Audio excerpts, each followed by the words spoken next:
Bonjour à tous. Notre étude ce matin sera la 5e dans notre série de 7 études sous le thème « Je suis ».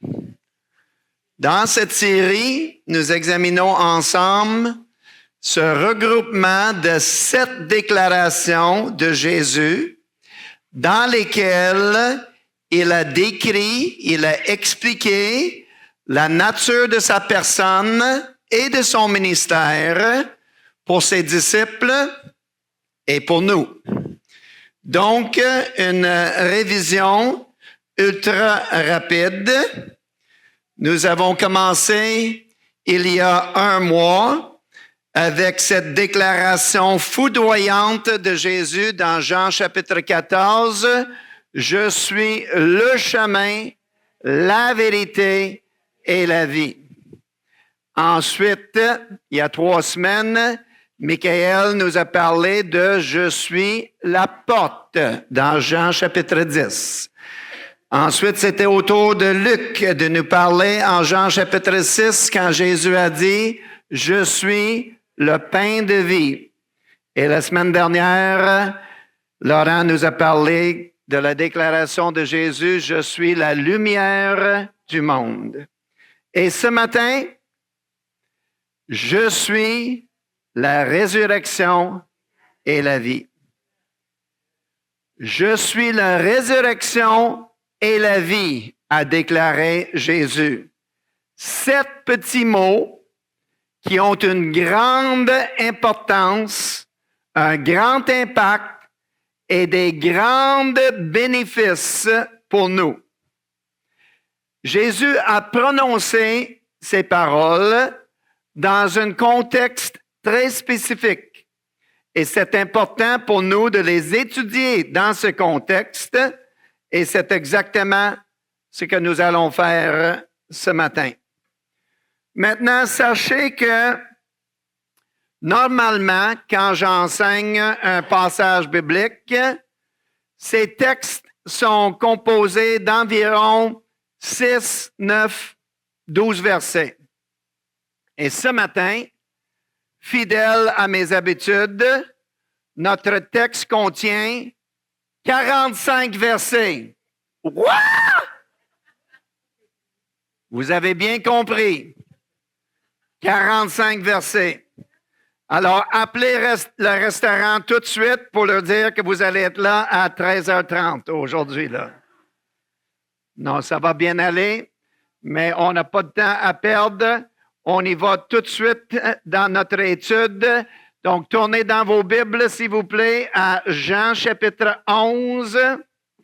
L'Évangile de Jean chapitre 11. Et on va commencer au premier verset. Ça va apparaître à l'écran pour vous. Verset 1. Dans le village de Béthanie. C'est où ça, le village de Béthanie? À 3 kilomètres de Jérusalem, je l'ai marqué pour vous sur l'écran. Dans le village de Béthanie, il y avait un homme nommé Lazare qui était malade. Lazare était le frère de Marie et de Marthe. Verset 2, c'était 7 Maries. Je trouve ça drôle que Jean a souligné pour nous que c'était 7 Maries-là, parce que dans les évangiles, il y a tellement de Marie. Est-ce que vous êtes d'accord avec moi? Lors de la résurrection de Jésus, au tombeau, il y avait 3 Maries parmi 4 femmes qui étaient là. Il y en a plein de Maries.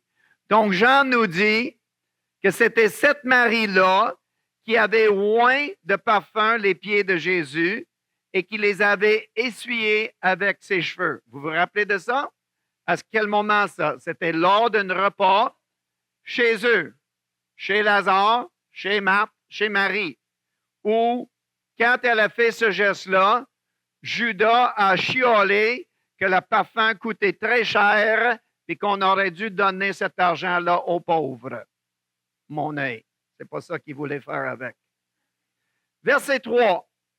Les 2 sœurs, Marthe et Marie, ont envoyé des gens à Jésus qui se trouvaient à ce moment-là dans les villages à l'est de la rivière Jourdain. Donc, à environ 12 à 15 kilomètres de Béthanie. Ça vous va? Un petit peu plus loin, une douzaine de kilomètres vers le nord-est. C'est là où Jésus était. Les deux sœurs ont envoyé des gens à Jésus pour lui dire, « Seigneur, ton ami, celui que tu aimes, est malade. » En entendant cette nouvelle, Jésus a dit à ses disciples, « Cette maladie n'aboutira pas à la mort. » Parole super importante ce matin. Rappelez-vous de cela tantôt. Jésus a dit, cette maladie de Lazare n'aboutira pas à la mort, mais elle servira à la gloire de Dieu quand la gloire du Fils, c'est-à-dire moi, sera révélée. Cette maladie n'aboutira pas à la mort, mais elle servira à la gloire de Dieu quand la gloire du Fils sera révélée. Verset 5, « Or, Jésus aimait Marthe, Marie et Lazare. » Vous êtes encore avec moi? Vous commencez à comprendre le contexte? Je vous place dans le contexte ce matin. Et là, au verset 6 de notre texte, nous lisons ce qui semble être un des gestes les plus étranges, les plus bizarres que Jésus a posé pendant ses 33 années sur cette terre. Quand Jésus a appris que Lazare était malade, il resta encore 2 jours là où il était. Pardon? Quand Jésus a appris que Lazare était malade, il a décidé de rester 2 jours de plus là où il était. Oui, allô, Dr. Luc Chaussé? Oui? Parfait. C'est Jerry à l'appareil. Oui, Luc, Cathy, elle est très, très, très malade. J'ai besoin de toi tout de suite. OK, parfait, Jerry. Je vais attendre un autre 2 jours ici, là, puis ensuite je viendrai. Ça serait bizarre, non? Bizarre? Moi, bizarre.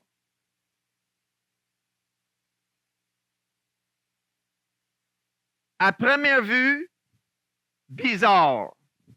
Mais quand nous comprenons son ministère, sa mission et son but, ce geste-là n'est pas du tout bizarre. C'est un geste étrange et bizarre seulement quand on considère les choses à court terme, n'est-ce pas?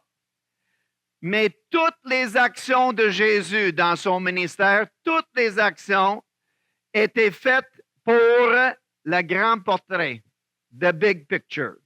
Toujours.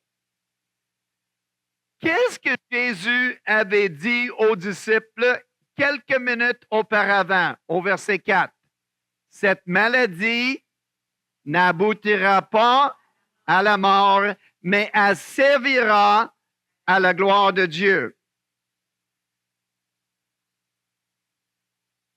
C'est la raison que Dieu a permis la maladie pour révéler la gloire de son Fils.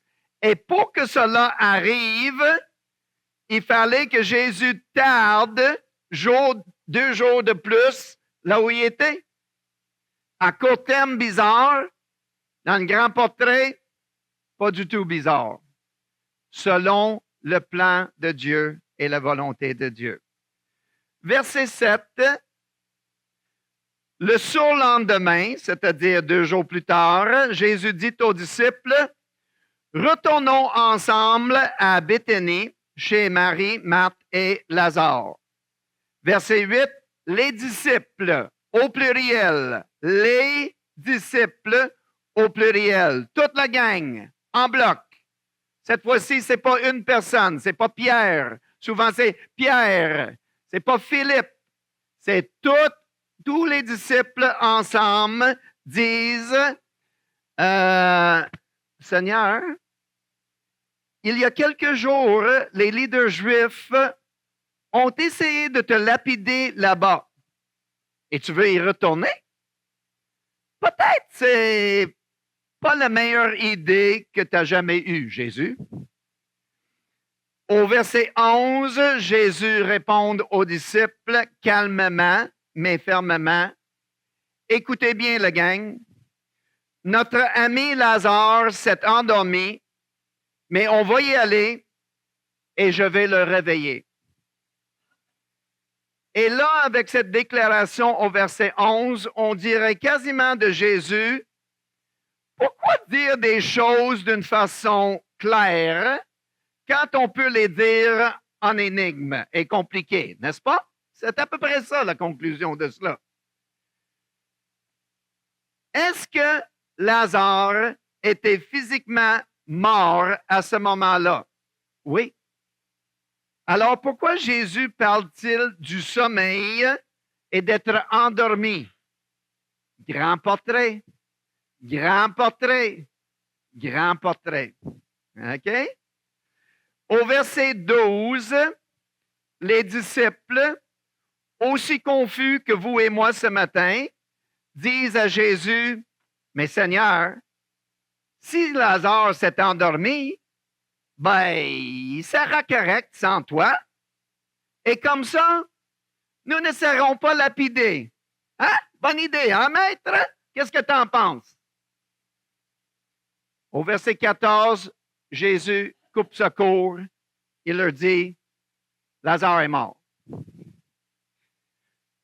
Au verset 15, le Seigneur ajoute un enseignement spirituel à toute la situation. Il dit, et à cause de vous, pour votre bien, pour votre compréhension spirituelle, je me réjouis du fait que je n'étais pas là au moment de sa mort. Le fait de rester 2 jours de plus a sûrement aidé à ce développement, n'est-ce pas? Oui. Mais il dit, mais en tous les cas, allons-y ensemble pour voir Lazare. Et là, au verset 16, Thomas va parler. Je ne peux pas lire ce verset-là au verset 16 sans rire, mais au bout. OK? Au verset 16, Thomas dit aux boys, mais allons-y, les gars, pour mourir avec lui, car j'ai toujours voulu être lapidé. Il faut aimer la parole de Dieu. Je vous dis, là, on ne pourrait pas inventer des affaires de même, là, OK? Les gens disent, ah, mais c'est des fables, c'est inventé, puis on a changé. Est-ce qu'on mettrait des affaires comme ça, là? Jamais qu'on dépeint les disciples comme étant des gros caves, là, qui comprennent absolument rien, là. Mais c'est à peu près ça. Fait que Thomas, il dit, hey, les boys, on va aller à Béthanie, on va se faire lapider. Let's go, on y va. Voilà. Verset 17. À son arrivée dans la région de Béthanie, Jésus a appris que le corps de Lazare a été mis dans le tombeau il y a 4 jours. Béthanie était près de Jérusalem, à moins de 3 kilomètres, et beaucoup de Juifs étaient venus chez Marthe et Marie pour les consoler de la mort de leur frère. Lorsque Marthe apprit que Jésus arrivait, elle est sortie pour aller à sa rencontre, tandis que Marie restait assise à la maison. Verset 21, quand Marthe est arrivée près de Jésus, elle lui dit, Seigneur, si tu avais été ici, mon frère ne serait pas mort. Êtes-vous d'accord avec moi que ces paroles de Marthe sont une super belle déclaration et démonstration de foi? Seigneur, si tu avais été ici, Lazare ne serait pas mort. Et au verset 22, la foi de Marthe en action se poursuit. Et même maintenant, elle dit, même maintenant, je sais que tout ce que tu demanderas au Père, il va te l'accorder. C'est formidable, cette foi de Marthe. Elle est en train de dire à Jésus, je sais, Jésus, que tu es capable de faire des miracles. T'en as fait, j'en ai vu. Je sais que ton Père céleste et toi, vous êtes un duo dynamique. Et tout ce que tu demandes à ton Père, il va te l'accorder. Au verset 23, Jésus est sans aucun doute impressionné par la foi de Marthe et il cherche à la consoler en disant, ton frère ressuscitera. Et Marthe, au verset 24, démontre que pas seulement que sa foi est solide, mais qu'elle est aussi une bonne théologienne. Car elle dit, en réponse à ce que Jésus a dit, ton frère ressuscitera. Marthe enchaîne en disant, je sais que mon frère va ressusciter lors de la résurrection des morts, hein, au dernier jour, à la fin de l'histoire humaine, à la fin du monde, quand tout le monde va ressusciter. Marthe était une bonne théologienne. Il paraît que Marthe écoutait très bien quand Jésus parlait et qu'elle était affairée et préoccupée dans la cuisine à préparer des omelettes et des muffins. Hein? C'est ça qu'elle faisait. Mais c'est sûr qu'elle écoutait. Ensuite, au verset 25, suite à cet échange, nous arrivons à notre verset central ce matin. Une autre déclaration absolument foudroyante de Jésus quand il dit « Je suis la résurrection et la vie. Celui qui croit et vit en moi vivra, même s'il meurt. Et toute personne qui vit et croit en moi ne mourra jamais. » C'est la déclaration complète et totale de Jésus. Et quand on le cite, il ne faut pas citer un petit bout. OK? La déclaration commence par « Je suis la résurrection et la vie ». 7 mots. Mais la déclaration complète est « Je suis la résurrection et la vie. Celui qui croit en moi vivra, même s'il meurt. Et toute personne qui vit et croit en moi ne mourra jamais. » Il va prouver cela. Jésus va prouver cela dans quelques minutes quand il appelle Lazare hors du tombeau. Jésus va prouver cela quelques semaines plus tard quand lui-même il va ressusciter d'entre les morts. Il va prouver qu'il est la résurrection et la vie. À la toute fin de cette déclaration foudroyante, Jésus pose une question d'une importance énorme à Marthe, à toi, à moi et à toute personne qui a jamais habité sur cette terre. Il rajoute quoi? Marthe, crois-tu cela? Marthe, crois-tu que je suis la résurrection et la vie? Crois-tu que celui qui croit en moi vivra même s'il meurt? Marthe, crois-tu que toute personne qui vit et croit en moi ne mourra jamais? Crois-tu cela, Marthe? Crois-tu cela, Réal? Crois-tu cela, René? Crois-tu cela, Serge? Crois-tu cela, Jerry? Crois-tu cela, Monsieur Québécois? Crois-tu cela, Madame tout le monde? Crois-tu cela? Au verset 27, Marthe répond à la question de Jésus, crois-tu cela? Encore une fois, avec une belle démonstration de foi. Elle dit, oui Seigneur, je le crois. Et je crois que tu es le Messie, le Fils de Dieu qui devait venir dans le monde. Est-ce que vous avez déjà entendu des paroles très, très, très semblables à cette profession? Qui a dit ça? Pierre a dit exactement la même chose. Exactement la même chose. Je crois que tu es le Messie, le Fils du Dieu vivant qui devait venir dans le monde. Les mêmes paroles. On va revenir dans quelques instants aux ramifications gigantesques de cette déclaration de Jésus, je suis la résurrection et la vie. Mais auparavant, on doit juste compléter rapidement la lecture de notre passage.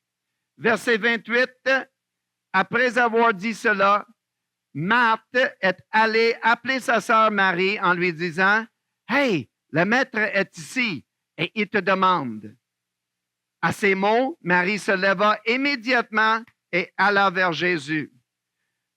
Jésus n'était pas encore entré dans le village, il était encore à l'endroit où Marthe l'avait rencontré, à l'extérieur du village.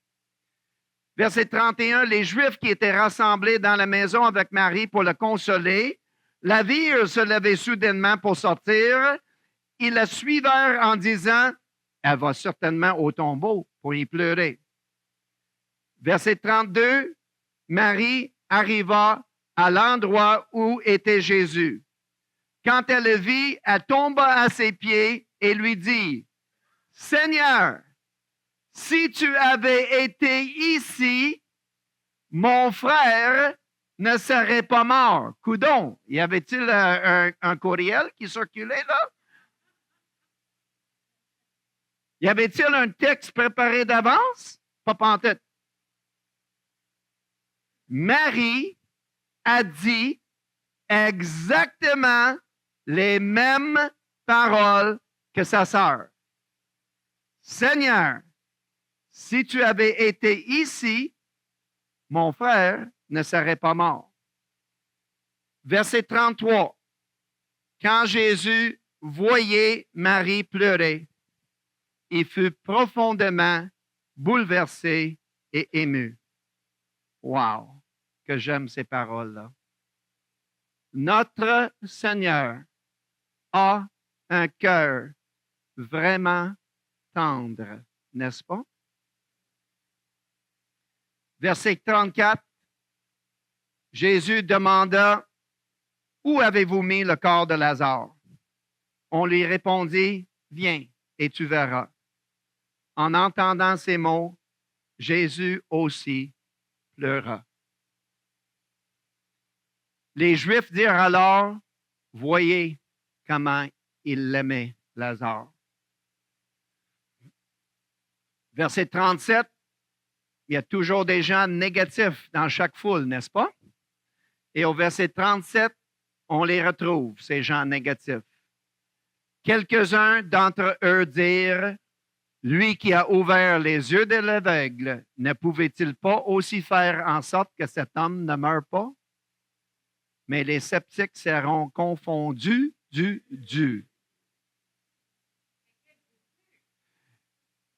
Verset 38. Jésus, frémissant en dedans de lui-même, se rendit au tombeau. C'était une grotte avec une pierre qui fermait l'entrée. Jésus dit aux gens, ôtez la pierre de devant la grotte. Marthe lui dit, Seigneur, le corps doit certainement sentir déjà, car ça fait 4 jours qu'il est là. Jésus lui dit, Marthe, Marthe, Marthe, ne t'ai-je pas dit que si tu crois, que tu verras la gloire de Dieu? Marthe, chut. Arrête de parler, Marthe. Chut. Regarde à la place. Regarde. Verset 41.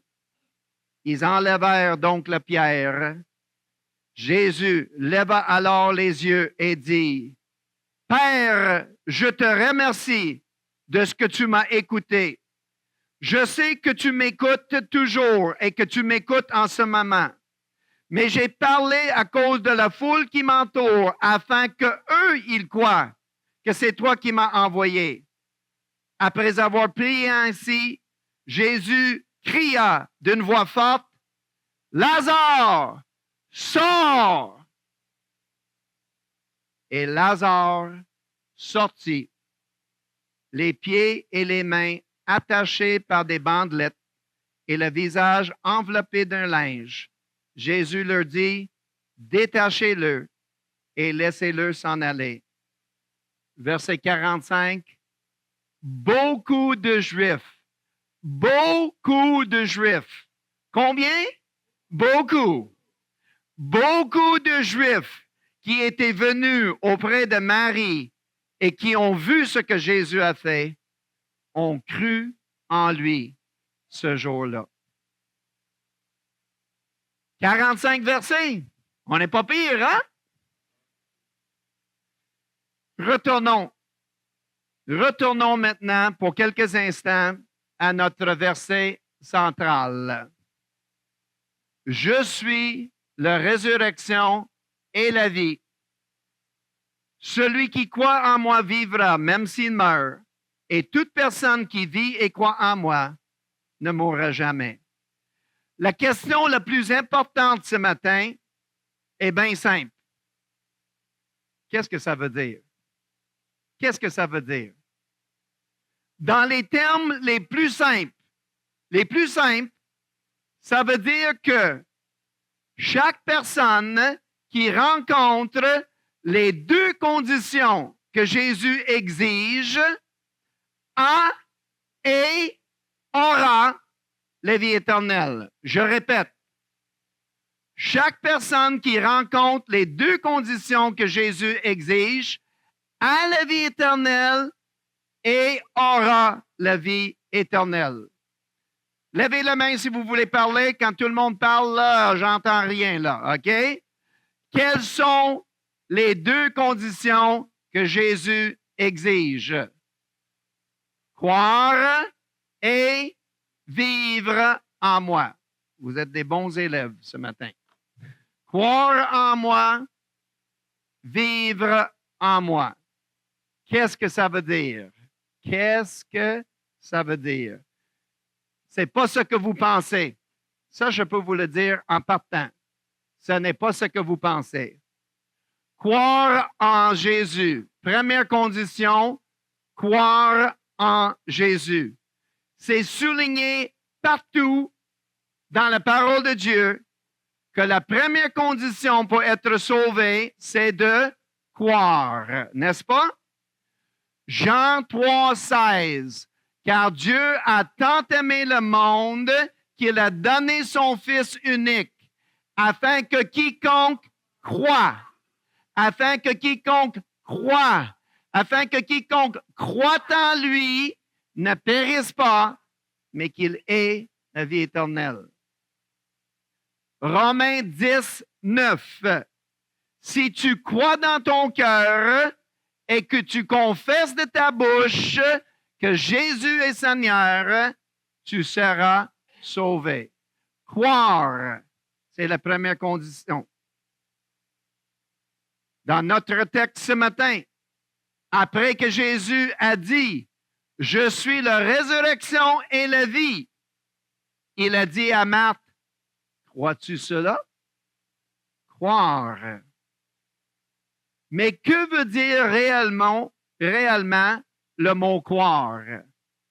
Je peux vous dire que le sens du mot grec pour croire et l'utilisation du mot croire dans notre société québécoise, dans nos églises au Québec et dans la grammaire française sont complètement l'opposé.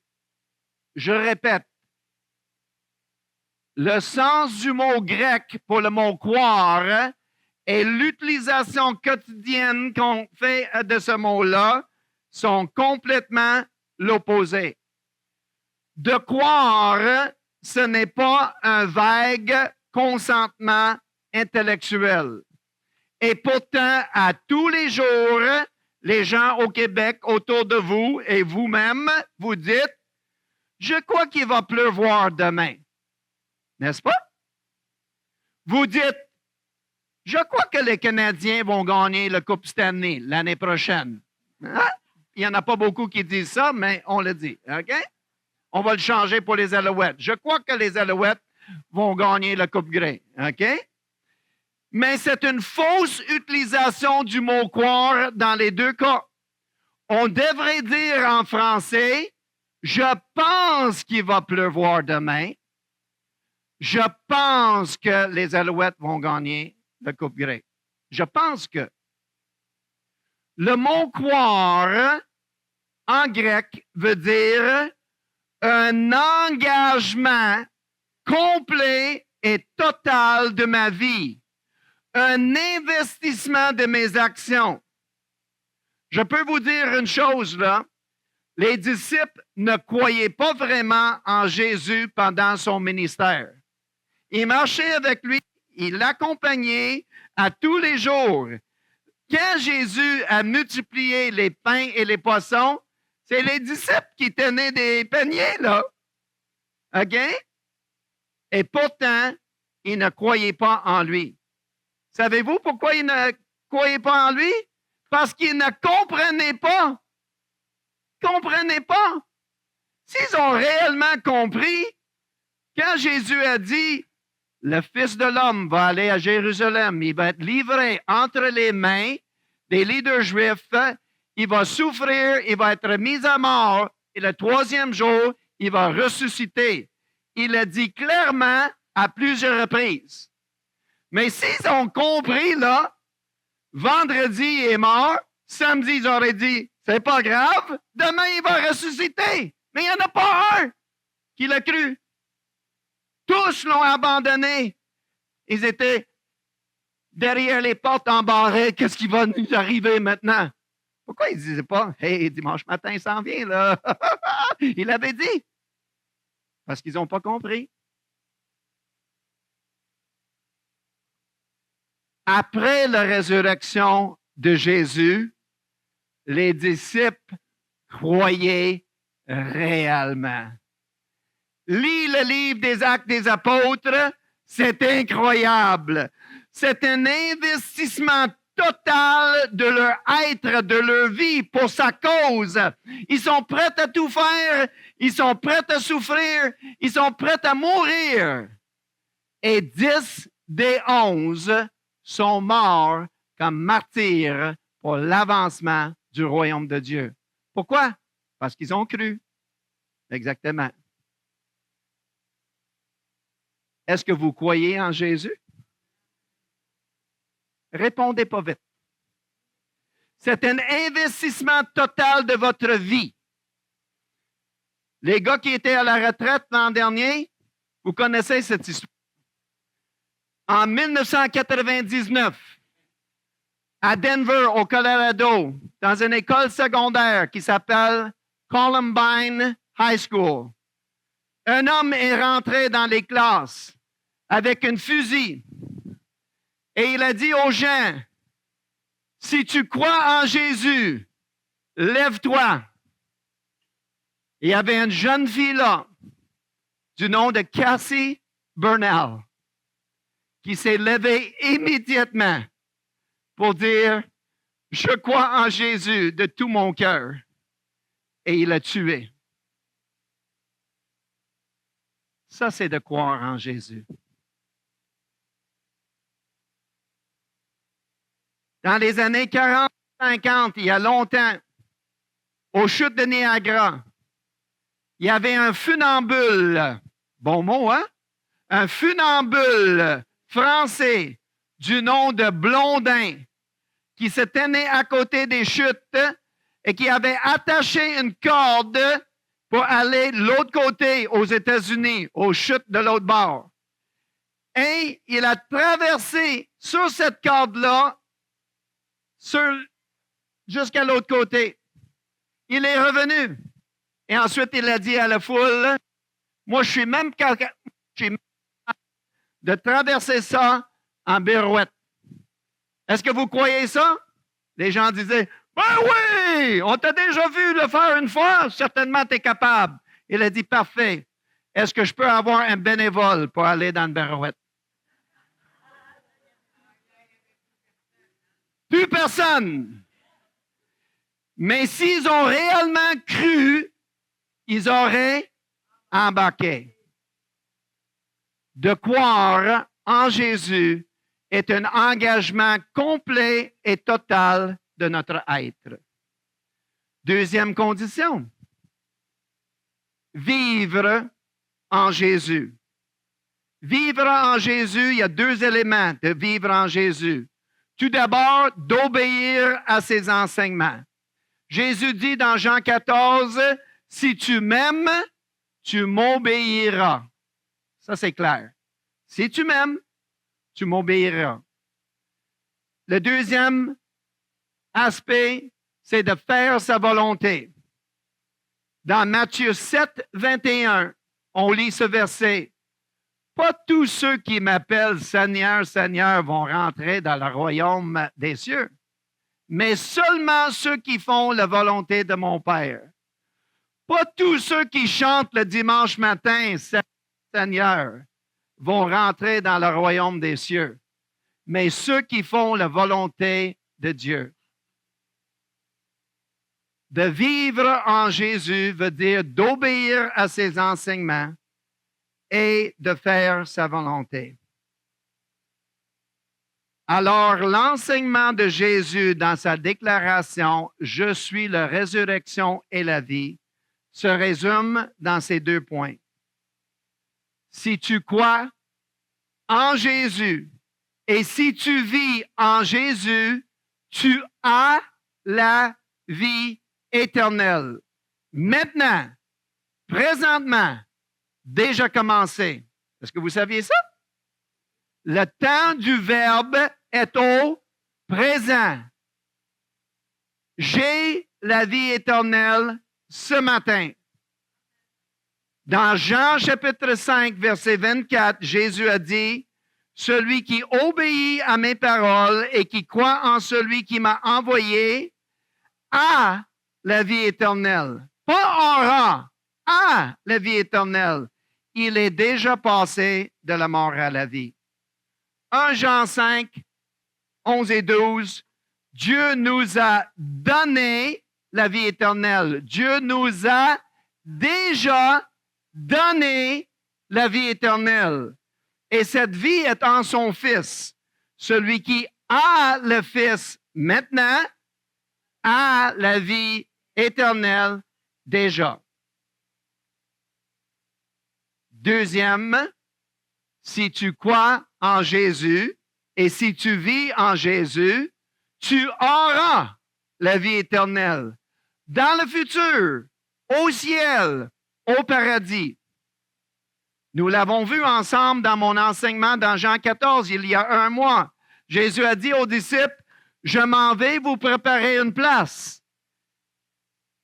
Et vous serez, et quand je reviendrai, je vous prendrai avec moi pour que vous serez, temps du verbe futur, vous serez avec moi. » Jésus a dit aux criminels sur la croix, tu seras avec moi au paradis. 1 Corinthiens 15 dit que Jésus est le premier ressuscité d'entre les morts et que nous suivrons pour la vie éternelle. Ces deux réalités-là, que tu as la vie éternelle et que tu auras la vie éternelle, ces deux réalités coexistent déjà et sont vraies tous les deux. Sont parfaitement vraies, existent en même temps. Si tu crois et vis en Jésus, tu as la vie éternelle. Si tu crois et vis en Jésus, tu auras la vie éternelle. Avez-vous hâte au ciel? Avez-vous hâte? Moi, j'ai hâte. Je ne sais pas si vous m'entendez pendant des louanges, là, mais au moins une fois par semaine, dans le milieu d'un chant, je dis Maranatha. Reviens Jésus. Moi, j'ai hâte d'aller au ciel. Je parle avec des chrétiens puis ils disent oui, un petit peu, mais pas tout de suite. Là. Je veux attendre que notre fille se marie puis que je devienne grand-père. Puis moi, là, maintenant, Seigneur, avant que je termine le message, Maranatha, reviens. Préparez-vous pour la vie éternelle. Préparez-vous mentalement, OK, pour la vie éternelle. Cathy, je vais vous montrer c'est quoi la vie éternelle, les amis. Cette corde-là représente la vie éternelle. Vous le voyez?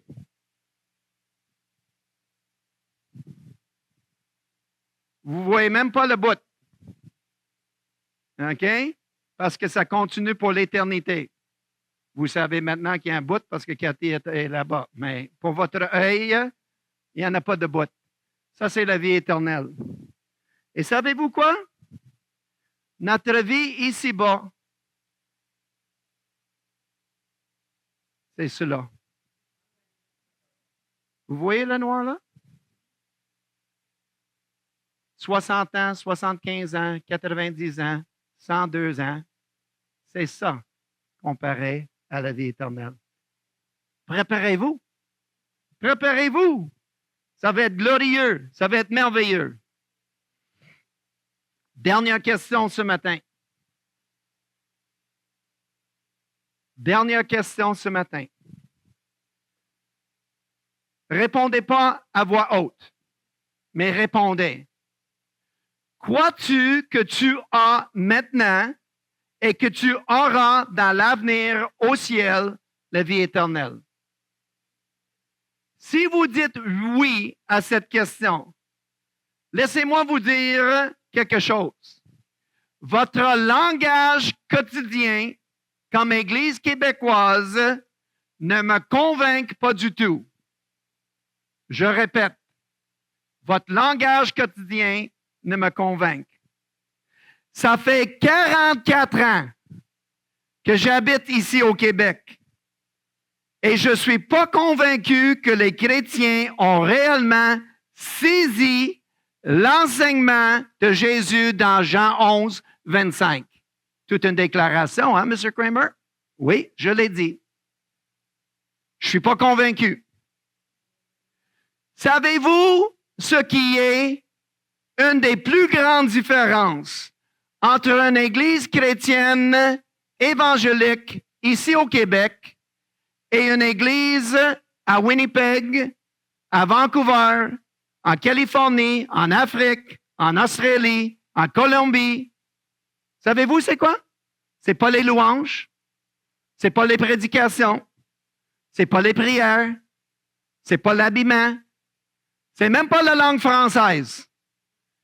C'est la compréhension de la déclaration de Jésus dans Jean 11, 25. Je m'explique.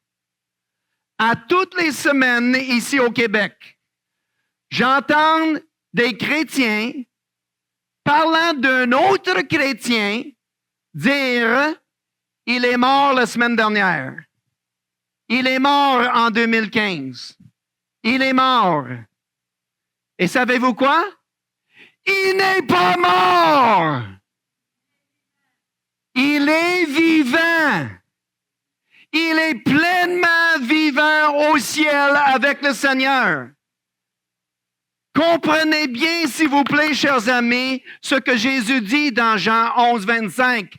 Celui qui croit et vit en moi ne mourra jamais.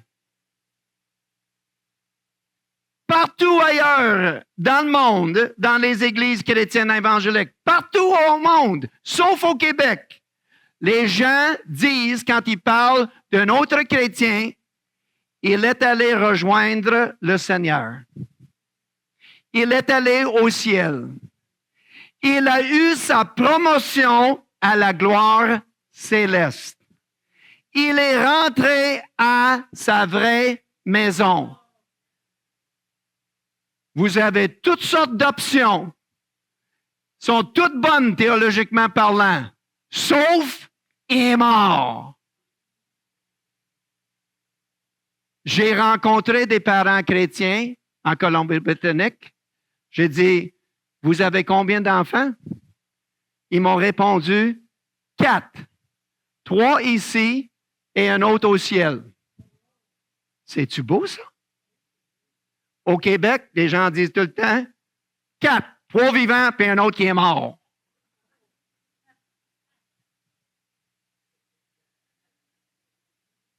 Billy Graham a dit, un jour, vous allez vous lever. Vous allez entendre à la radio et dans les médias que Billy Graham est mort. C'est complètement faux. Ce jour-là, je serai plus vivant que jamais. Les amis, si vous voulez dire d'un autre chrétien, son corps physique est mort, décédé, son cœur a arrêté de battre, ses poumons ne respirent pas, allez-y. Mais c'est beaucoup plus simple de dire la vérité. Il est allé rejoindre le Seigneur. Il est vivant au ciel. C'est important, les amis, que notre langage quotidien va se concorder avec notre théologie. Il est allé rejoindre le Seigneur. Si quelqu'un vient ici ce matin, Cathy, viens ici rapidement. C'est important ce que je dis là, OK? Est-ce que vous voyez que je suis un peu, déchaîné, là? Parfait, c'est bon. Si quelqu'un vient devant vous ce matin, puis on parle, OK? Et elle vous dit, je suis ta Joliette. Qu'est-ce que vous direz? Qu'est-ce que tu dirais? Tu te trompes. Toutes les personnalités D et C, c'est ceux qui vont dire « tu te trompes ». OK? Les S et les I, peut-être, ça vient de hier. Mais il y en a beaucoup de S et I qui vont dire « mais tu te trompes ». Merci. OK? Si quelqu'un dit « je suis un simple être humain, donc je ne peux pas être un enfant de Dieu ». Qu'est-ce que tu dirais? Tu te trompes. Tu te trompes. Jésus dit dans Jean 1,12 que celui qui croit est mon enfant. Donc, on dirait, tu te trompes. Mais quand les chrétiens disent à tous les jours, en parlant d'autres chrétiens, il est mort la semaine dernière, il n'y a personne qui... Moi, je vais vous corriger. Faites attention dans ma présence. Hier, Réal, il m'a parlé d'un pasteur, puis, excuse-moi, mon frère, il a dit, oui, il est mort d'un cancer l'an dernier. J'ai dit, il n'est pas mort! Il n'est pas mort! Il est vivant au ciel avec le Seigneur. Il est allé rejoindre le Seigneur. Les amis, écoutez-moi, j'achève. Ce n'est pas une picadille grammaticale. C'est notre théologie. C'est notre théologie. Si ce matin, je pourrais commencer un mouvement qui commence à l'Assomption et qui va traverser le Québec pour aller dire la même chose qu'à Winnipeg, à Vancouver, au Mexique, en Afrique, je serais très heureux. Changeons notre langage pour dire la vérité théologique.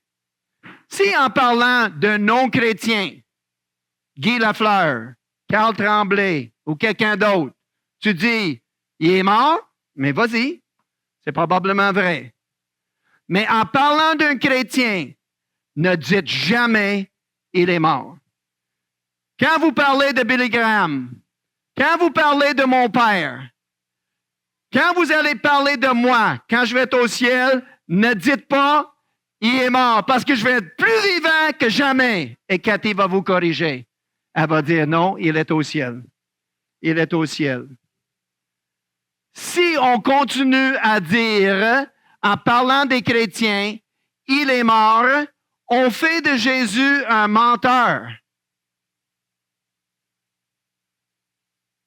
Et vous démontrez que vous n'avez pas réellement compris Jean 11, 25. Je suis la résurrection et la vie. Celui qui croit en moi vivra, même s'il meurt. Et toute personne qui vit et croit en moi ne mourra jamais. Crois-tu cela? Prions, s'il vous plaît.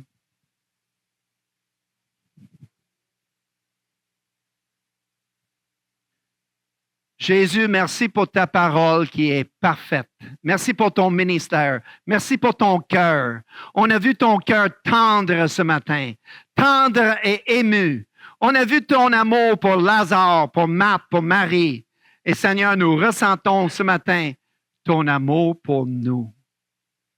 Jésus, merci pour tes paroles, tes déclarations qui révèlent ta personne, ton ministère, ton identité.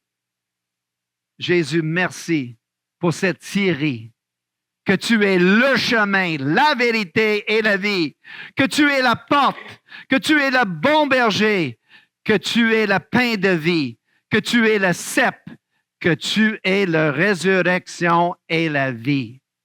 Seigneur, merci de nous avoir donné la vie éternelle. Présentement, nous te louons et nous nous réjouissons dans nos cœurs pour ce cadeau précieux de ta main. Nous t'aimons, Jésus. Merci pour cette vie éternelle. Sois glorifié parmi nous. Nous t'aimons, Jésus. Amen.